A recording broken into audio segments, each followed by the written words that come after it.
என்னடா தளபதி வந்தா மக்கள்லாம் ஓடுறான் உடையாடுறான், என்ன நடக்குதுங்க, எப்படி இது எவனாலையும் புரிஞ்சுக்க முடியல, யாராலையும் புரிஞ்சுக்க முடியல. அதனாலதான் அவங்களுக்கு இதை புரிஞ்சுக்க முடியாம தான் தற்கொலைன்றாங்க. உண்மையை நான் சொல்றேன், தாய்மார்களுக்கு இது நல்லா தெரியும், தந்தைமார்களுக்கும் தெரியும். நல்ல சரக்கு கிடைக்காது, அதுக்கு பதிலாக இந்த எஸ்என்ஜின்னு ஒரு சரக்கு கிடைக்கும், அதுக்கடுத்தது கேல் அப்படின்னு ஒரு சரக்கு கிடைக்கும், அக்கார்ட்னு ஒரு சரக்கு கிடைக்கும். இதெல்லாம் யாரோட சரக்கு? வீரன். இதெல்லாம் யாரோட சரக்கு? திமுக குடும்பத்தினர் நடத்துற சாராய கம்பெனியோட சரக்கு. அவங்க சரக்கு தான் காய்ச்சி அவங்களே விற்று அதையும் அதுல பாட்டிலுக்கு 10 ரூபாய் கமிஷன் வாங்கி ஊரை ஏமாற்றி கொண்டு ஊரை திருடி கொண்டு இருக்கிற அரசு தான் இந்த திருட்டு திராவிட மாடல் அரசு. 8 நிமிடத்தில் தான் யார் என்பதை மொத்த கல்லூரிக்கும் காமிச்சு தன்னுடைய திறமையை வெளிப்படுத்தின அந்த தலைவர்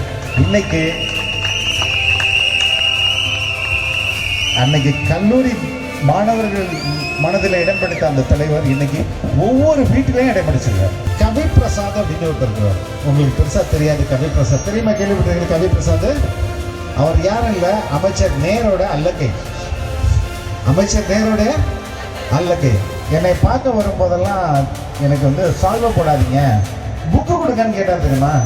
சிஎம் கேட்டார், ஞாபகம் இருக்கா? இவர் இந்த நான் சொல்றேன்னா இவங்க கோடு வேர்டு வந்து புக்கு. ஒரு புக்கு வந்துருச்சா அப்படின்னா என்ன அர்த்தம்? 1 கோடி வந்துருச்சான்னு அர்த்தம். கரண்ட் பில் கட்டுறோம்னா அடுத்த நாள் 100 ரூபாய் ஃபைன் போட்டுருவோம், அதுக்கப்புறம் ஃபீஸை பிடிங்க போயிடுவோம். நம்ம கரெக்டாக பணத்தை கட்டுறோம், நம்ம கரண்ட் பில்லு கட்டுற பணத்தை அடிச்சுக்கிறாங்க. ஏன் நமக்கு தாவேகா முக்கியம், நமது தலைவர் விஜய் அவர்கள் முக்கியம் அப்படின்றத மட்டும் நம்ம மனசுல எடுத்துக்கிட்டாலே போதும். இன்னைக்கு தலைவர் அப்படின்றது தலைமை பண்பு, லீடர்ஷிப் குவாலிட்டின்னு. தலைமை பண்பு, தலைமை பண்புனா என்ன? யார் ஒரு நல்ல தலைவர், மக்களுக்கான தலைவர் யார்? இந்த டெஸ்ட்டுக்கு வந்து ஒரே ஒரு சின்ன எக்ஸாம்பிள் சொல்றேன். அரசியல் தலைவர்கள்லாம் ஒரு விஷயம் சொல்லுவாங்க, அரசியல்ல நிரந்தர நண்பனும் இல்லை, நிரந்தர பகைவனும் இல்லை. இப்படி சொல்லி கேள்விப்பட்டிருக்கீங்களா? நீங்களா சொல்லி கேள்விப்பட்டிருக்கீங்களா? ஏன் இப்படி சொல்றாங்க? ஏன் நிரந்தர நண்பனும் இல்லை, ஏன் நிரந்தர பகைவனும் இல்லைன்னு எதுக்கு சொல்றாங்க? எக்ஸாக்ட்லி. எப்ப வேணா எப்படி வேணா கூட்டணி வச்சுக்கலாம், அதனால இப்படி சொல்லியோ போன. இந்த இப்படி இருக்கிற அரசியல் தலைவர்களுக்கு மத்தியில் ஒரு தலைவர் என்ன சொல்றாரு? இவர் என் அரசியல் எதிரி, இவர் என் கொள்கை எதிரி. இப்படி இந்த ஸ்டேட்மெண்ட்டை இங்க உள்ள எந்த கட்சியாவது சொல்ல முடியுமா? நம்மளுக்கு மோடியும் எதிரி, மஸ்தானும் எதிரி. 2 பேர் வந்தாலும் மோடி மஸ்தானும் எதிரி. புரியுதுங்களா? அதற்கு அடுத்தது, நானும் ஊழல் செய்ய மாட்டேன், மற்றவர்களையும் ஊழல் செய்ய விட மாட்டேன். இதை எந்த அரசியல் தலைவரால் பொது வெளியில மக்களுக்கு முன்னாடி சொல்ல முடியுமா? இல்ல வீட்டுல தனியா தான் சொல்ல முடியுமா? சொன்னா என்ன தெரியாது, கண்ணாடியை பார்த்து பேசிட்டு இருக்கடா அப்படின்னு சொல்லுவாங்க. கரெக்ட்? அந்த அளவுக்கு இங்க வந்து ஊழல் ரொம்ப ஊடுருவி போயிருக்கு, ரொம்ப ரோட்டன் அழுகி போயிருக்கு. ஒரு தலைவர் ஒரு திரைப்படத்திற்கு கிட்டத்தட்ட 1000 கோடி டர்ன் ஓவர், அந்த ஒரு வாழ்க்கையை விட்டுட்டு ஏன் இங்க வரணும்? அவர் நினைச்சா வெளிநாடுகள்ல ஒரு தனி தீவையே வாங்கிட்டு ரொம்ப சுகமாவும் சுகபோகமும் வாழ முடியும் தானே? எதுக்கு இங்க வந்துட்டு இவ்வளவு அழுத்தங்களும் இவ்வளவு பழிச்சொற்களும் அவருக்கு ஏன் வராரு?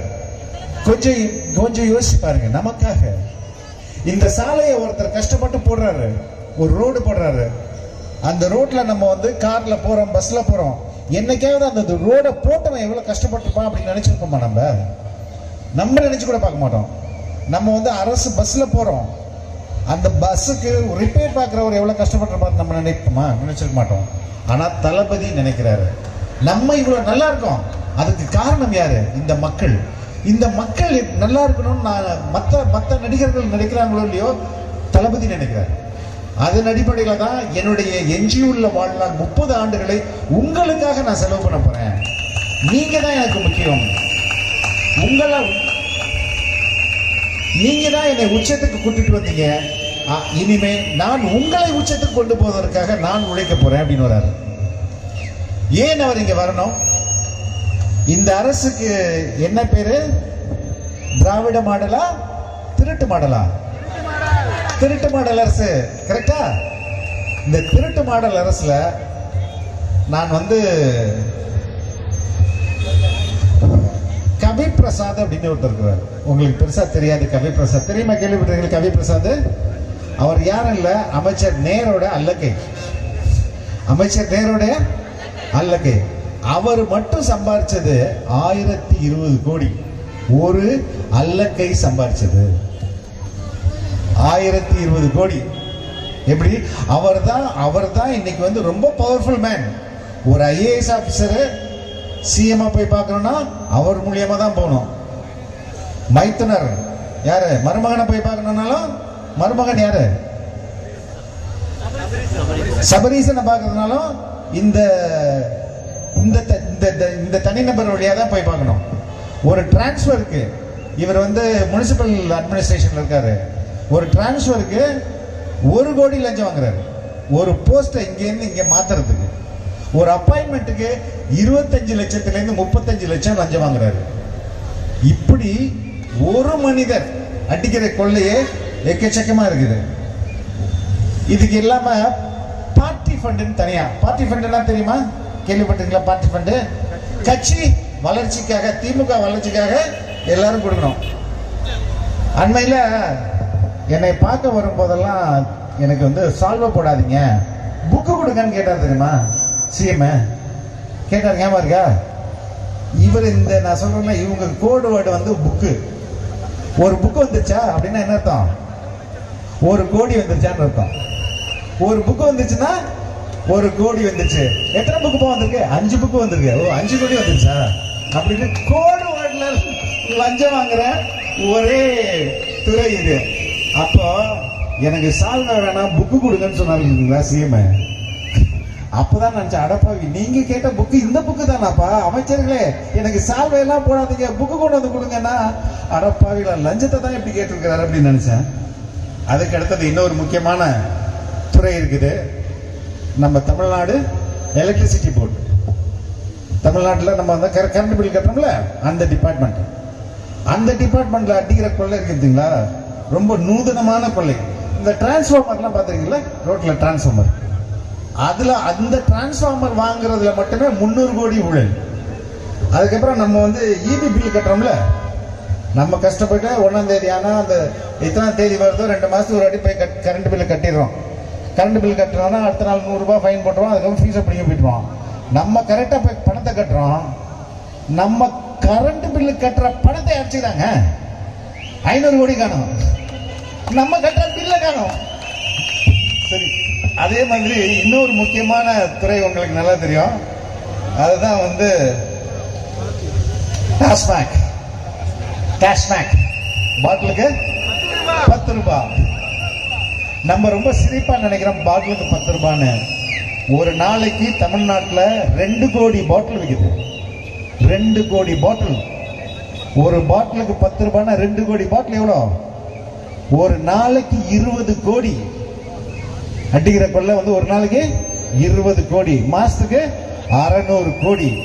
நம்ம பாட்டிலுக்கு 10 ரூபாய்னு அசால்ட்டா போயிடுறோம். இதுல மட்டுமே 600 கோடி. இதை தாண்டி பார் இருக்கா, பார் இல்லீகல் பார். காலையில் 12 மணிக்கு தான் கடை ஓபன் பண்ணாங்க. ஆனா காலையில் 7 மணிக்கு இங்க சரக்கு விடும். இதுல அடிக்கிறது பயங்கரமான காசு. அது இல்லாம நல்ல சரக்கு கிடைக்குன்னு நினைக்கிறீங்களா? மகளிரை பார்த்து கேட்க கூடாது. நல்ல சரக்கு நம்ம ஊர்ல கிடைக்குதா? போய் பாருங்க, பார்லாம் மூத்திர சரக்குல தான் இருக்கும். சரிங்களா? நல்ல சரக்கு கிடைக்காது. அதுக்கு பதிலாக இந்த எஸ்என்ஜேன்னு ஒரு சரக்கு கிடைக்கும். அதுக்கு அடுத்தது கேல் அப்படின்னு ஒரு சரக்கு கிடைக்கும். அக்கார்ட்னு ஒரு சரக்கு கிடைக்கும். இதெல்லாம் யாரோட சரக்கு? வீரன். இதெல்லாம் யாரோட சரக்கு? திமுக குடும்பத்தினர் நடத்துற சாராய கம்பெனியோட சரக்கு. அவங்க சரக்கு தான் காய்ச்சி அவங்களே வித்து, அதையும் அதுல பாட்டிலுக்கு 10 ரூபாய் கமிஷன் வாங்கி ஊரை ஏமாற்றி கொண்டு, ஊரை திருடி கொண்டு இருக்கிற அரசு தான் இந்த திருட்டு திராவிட மாடல் அரசு. இதோட விட்டாங்களா? ஆத்து மணல் அல்றாங்களா இல்லையா? நிலக்கரை கிடைச்சாலும் தின்றுவான், கரண்ட் கிடைச்சாலும் தின்றுவான், மண்ணு கிடைச்சாலும் தின்றுவான். எதை கண்டாலும் சாப்பிட்றது தான். 4000 கோடி ஆத்து மணல்ல மட்டும் ஊழல். துரைமுருகன் வந்து வச்சு மண்ணா சாப்பிடுறாரு. இது யாருக்கானது? நம்மளுடைய குழந்தைகளுக்கானது, நம்மளுடைய எதிர்காலத்துக்கானது. மண்ணை இவரை தின்னுபட்டு நம்மளுக்கு தண்ணி இருக்காது, மழை இருக்காது. யார் கஷ்டப்படுறது? நம்மளும் நம்மளுடைய எதிர்கால சந்ததியினால கலந்து போடணுங்க. இந்த மணல் கொள்ளை நடக்கிற ஊர்லாம் நீங்க போய் ஒரு ரேஷன் கார்டு இருந்தா போதும், ரேஷன் கார்டுக்கு 5000 ரூபாய் கொடுத்துருவாங்க லஞ்சமா. நீ வெளியில மண்ணால்றான்னு நீங்க விசில் அடிச்சிட்டீங்கன்னா அடுத்த செகண்ட் 1 கோடி வந்துடும் உங்க வீட்டுக்கு. விசில் மட்டும் நைட் எடுத்துட்டு போய் மண்ணல் இடத்துல ஒரே ஒரு விசில் அடிங்க. தம்பி யாருப்பா விசில் அடிச்சது? நான் தான். அடுத்த நாள் கண்ணன் தப்பா லட்சம், தயவு செய்து விசில் அடிக்காதப்பா அப்படின்றாங்க. அந்த அளவுக்கு இங்க வந்து மணல் கொள்ளை. சரி, இதெல்லாம் கூட ஊழல் பண்றோம், ஓகேங்க. கக்கூஸ்ல ஊழல் பண்றாங்க. நீங்க கக்கூஸ் கட்டுறதுலயே ஊழல், எல்லாத்தையும் சாப்பிடுற மாதிரி இதுலயுமா காசு அடிச்சு சாப்பிடணும்? ஒரு 45,000 டாய்லெட் கட்ட வேண்டிய இடத்துல பாதிக்கு மேல கட்டல, ஆனா டாய்லெட் கட்டின மாதிரி பில்லு போட்டாங்க. பில்லு போட்டு ஒரு ஒரு ஒரு டாய்லெட்டுக்கு 12,000 ரூபாய் 15,000 ரூபாய் இந்த அரசு கொடுக்குது. ஆனா அதுல 5,000 ரூபாய் கொடுத்துட்டு மீதி அடிச்சிடறாங்க. சோ எல்லா இடத்துலயும் திருட்டு திருட்டு திருட்டு. குப்பையில கூட திருடுறாங்க. குப்பைக்கு வரி போட்ட ஒரே அரசு. குப்பைக்கு வரி கேள்விப்பட்டிருக்கீங்களா நீங்க? குப்பை வரி. ஏங்க இந்த அரசு எவ்வளவு கேவலமான அரசுனா, குப்பையில கூட நமக்கு வரி போடுங்க. நம்ம குப்பையை அள்ளிட்டு போய் நம்மளே போடுறோம், அதுக்கு இவங்க வரி போடுறாங்க, குப்பை வரி. அதே மாதிரி இப்ப திருட்ட பார்த்தோம்ல, இவங்க வந்து பொய் இப்படிலாம் சொல்லுவாங்கன்னு பார்ப்போம். இந்த அரசு வந்து வரும்போது கிட்டத்தட்ட 5 லட்சம் காலி பணியிடங்கள் இருந்துச்சு. அரசாங்கத்தில் 5 லட்சம் பேருக்கு வந்து வேகன்சி இருந்துச்சு. ஆனா உடனே வந்தவொடனே 5 லட்சம் பேருக்கு நாங்க வேலை கொடுத்துருவோம் அப்படின்னாங்க. உண்மையிலே நான் சொல்றேன், 2024 65,000 பேருக்கு தான் வேலை கொடுத்தாங்க. 10% கூட இல்லை, அவ்வளவும் போய். ரெண்டாவது, இந்த பிரைவேட் நிறுவனங்கள்ல 75% வந்து நம்ம தமிழர்களுக்கு வேலை வாய்ப்பு ரிசர்வேஷன் பண்ணி தரப்படும். அதை காத்துற விட்டாங்க, எதுவுமே செய்யல. 505 வாக்குறுதிகள் இவங்க கொடுத்தாங்க, அதுல 160 கூட நிறைவேற்றல, ஒரு 10% கூட நிறைவேற்றல. இப்போ வந்து ஒரு ஒரு ஒரு புக்கு வரும், தேர்தல் அறிக்கைன்ற பேர்ல, அது பேரே பொய் புக்கு. பொய் சொன்னா பொய்யெல்லாம் சேர்ந்து ஒரு புக்கா இருக்கா? அது என்னது? திமுகவுடைய தேர்தல் அறிக்கை, இல்லைன்னா பொய் புக்கு. அந்த பொய் புக்கு வரும், அந்த அந்த புக்கை திறந்து பாத்தீங்கன்னா பொய்யா இருக்கும். ஓகே, இந்த அரசை வீட்டுக்கு அனுப்பணும்னா நான் வந்து தொடர் சொன்ன மாதிரி ரொம்ப எளிய பின்புலத்துல தான் வந்தேன். எங்க அப்பா வந்து ஒரு தலைமை ஆசிரியர் தான். நான் அதுக்கப்புறம் இன்னொன்னு சொல்ல மாட்டேன், தளபதியும் நானும் ஒரே கல்லூரியில படிச்சோம், ஒரே வருஷம் படிச்சோம். அவரை நான் பார்க்கும்போது எல்லாரும், நான் அப்ப காலேஜ்ல படிக்கும் மச்சி அப்படித்தானே கூப்பிடுவாங்க, மச்சி இது யார் தெரியுதா அப்படின்னு கேட்பாங்க. தெரியுப்பா, எஸ்எஸ்சி பையன்ப்பா, எஸ்ஏ சந்திரசேகர் பையன்ப்பா அப்படின்னாங்க. ஓ அப்படியாப்பா அப்படின்னு நினைச்சோம். அப்புறம் என் காலேஜ்ல கல்ச்சுரல்ஸ் வந்தது, கல்ச்சுரல் ப்ரோக்ராம்னா தெரியும்ல, கல்ச்சுரல்ஸ் வந்தது. அந்த கல்ச்சுரல்ஸ்ல 2 பாட்டுக்கு தளபதி டான்ஸ் ஆடினார். 2 பாட்டு, ஒரு பாட்டு 4 நிமிஷம், இன்னொரு பாட்டு 4 நிமிஷம், 8 நிமிடம். 8 நிமிடத்துல மொத்த காலேஜ்லயும் ஃபர்ஸ்ட் பிரைஸ் வாங்கினாரு. ஃபர்ஸ்ட் பிரைஸ் வாங்கினதோடு மட்டும் இல்லாம அன்னைக்கு அதுக்கு முன்பு வரை எஸ்ஏசி பையன் எல்லாருக்கும் தெரிஞ்ச அவர் அடுத்த நாள்ல இருந்து விஜய் தெரிய ஆரம்பிச்சிட்டாரு. சோ 8 நிமிடத்தில் தான் யார் என்பதை மொத்த கல்லூரிக்கும் காமிச்சு தன்னுடைய திறமையை வெளிப்படுத்தின அந்த தலைவர் அன்னைக்கு கல்லூரி மாணவர்கள் மனதில் இடம் பிடித்த அந்த தலைவர் இன்னைக்கு ஒவ்வொரு வீட்டிலையும் இடம் பிடிச்சிருக்கிறார். வீட்டுக்கு வீடை விஜய், தமிழ்நாட்டுக்கு தேவை விஜய். சரிங்களா? நம்ம எல்லாருமே ரொம்ப சாதாரண மனிதர்கள் தான். நமக்கு வந்து பெரிய பங்களா இருக்காது, பெருசா வீடு இருக்காது, கார் இருக்காது, அதிகபட்சமான ஒரு 2 வீலர் இருக்கலாம். ஆனா நம்ம யாரை எதிர்த்து சண்டை போடுறோம்? பண்ணையாரோட பெரிய மகாராஜாவை எதிர்த்து சண்டை போடுறோம். அவர்கிட்ட அரசுன்ற ஒரு மிகப்பெரிய இயந்திரம் இருக்கு, காவல்துறை இருக்கு, கையில அதிகாரம் இருக்கு. இருந்தாலும் இந்த ஒட்டுமொத்த அரசும் அரசு இயந்திரமும் எதை கண்டு பயப்படுகிறது? 5 கிராம் விசிலை கண்டு பயப்படுகிறது.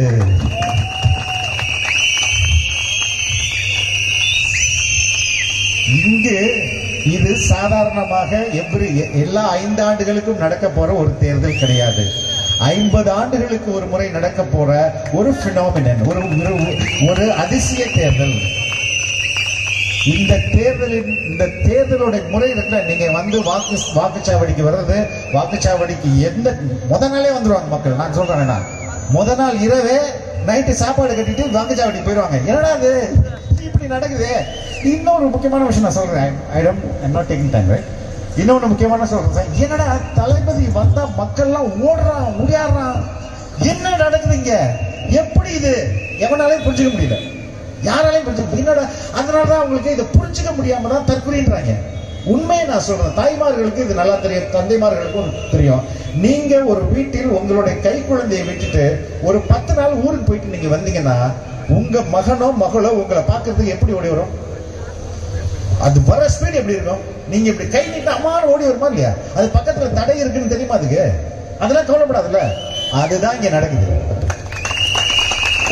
ஒரு தாயை பார்க்க எப்படி தன் குழந்தைகள் ஓடி வருமோ, எப்படி தாய் தன் கரங்களை நீட்டி தன் குழந்தையை அரவணைக்க முயற்சிப்பாளோ அதுதான் நடக்குது.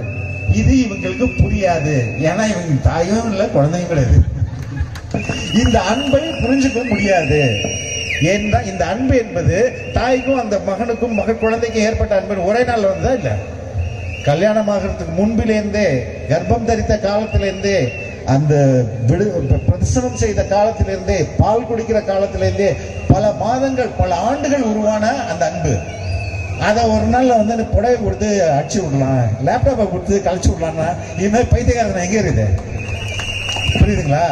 இந்த அன்பை யாராலும் அத்தாயும் குழந்தையால் மட்டுமே உணர முடியும். மற்றவங்களுக்குலாம் அது புரியாது. பணத்தால அதை விலைக்கு வாங்கிடுவாங்கன்னு நினைப்பாங்க, அதுவும் முடியாது. ஸோ நான் என்ன சொல்றேன்னா, இந்த மாதிரி ரொம்ப சாதாரண மனிதர்கள் தான் இந்த இவ்வளோ பெரிய அரசை ஒட்டுமொத்தமாக வீட்டுக்கு அனுப்ப போறோம். அதற்கு 2 விஷயம் தான் பயன்படுத்த போறோம். ஒன்னு விசிலு, இன்னொன்னு ஓட்டிங் மிஷின். வாய்ப்புக்கு நன்றி.